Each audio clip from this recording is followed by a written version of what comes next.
watching CI Living, at home in your community. Have you ever had a question about your home that you just didn't know how to ask? Yeah, there's no manual for how to take care of your home per se, just a bunch of machines with manuals, and even then, you never know. Especially if you're a first-time homer. That brings a whole nother wrench into that racket. In today's Ask Angie segment, Mallory Mike Tech answers some of those questions that many homeowners have, but they just don't want to ask. Buying and maintaining a home is a lot of work, and we don't expect you to have all the answers. Mallory Mike Tech, a home care expert at Angi, is here to answer some of the important questions many people are too embarrassed to ask. One question we get all the time is, how do I know when to hire a pro and when to DIY? As a person who likes to take on my own projects, try new things, and DIY, I completely understand the appeal. At Angi, or when people ask me if it's okay to take on a DIY project, I tell them to ask themselves about the 3 T's: time, tools, and talent. If you have all 3, you can definitely get the job done right. If you're lacking any of those 3 things, like time or a particular tool needed for that job, it's time to call in a pro. Think about the next home project on your list. Is it complex? Is it dangerous? Is there a risk for property damage? If you answered yes to any of these questions, it's probably a good idea to bring in a pro to do the job right from the beginning. If your project is simple, you have relevant experience, and you're okay with the chance it won't be perfect, then give it a try. Making an expensive mistake can take the fun out of DIY, so do your research and know your risks before deciding to take it on yourself. When looking for service professionals in your area, you'll probably come across the terms insured, bonded, and licensed. What do these terms mean, and which ones would you look for in a pro? Ideally, you're going to look for all 3. Licenses are often held at a state or a county level. Be sure to check there. Booking an insured contractor is a great way to protect yourself financially. An insured contractor holds liability policy, which can protect homeowners from being held responsible for property damage made by the contractor. Always check with the contractor to make sure their policy covers the scope of your project, and ask for these 3 things before signing a contract and making your final hiring decision.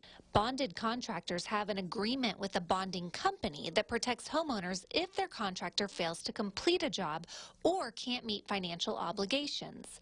Some trades also require contractors to get licensed. To qualify for a license, contractors usually have to pass tests and submit proof of insurance and bonding. Make sure to do your own research to make sure your contractor is licensed if desired. If you're looking at buying a home this next year, you might be wondering if it makes sense to take on the project of a fixer-upper. A fixer-upper can be a great choice if it's in the perfect location or if it's the only option within your budget. However, it is important to understand what projects you'll need to do in the first year and what they might cost before committing. Work closely with your home inspector to really understand the scope of projects. And even before you purchase, make sure you have the time and money to commit to fixing it up.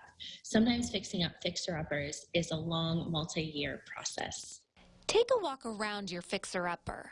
Make a list of any changes or repairs you want to make.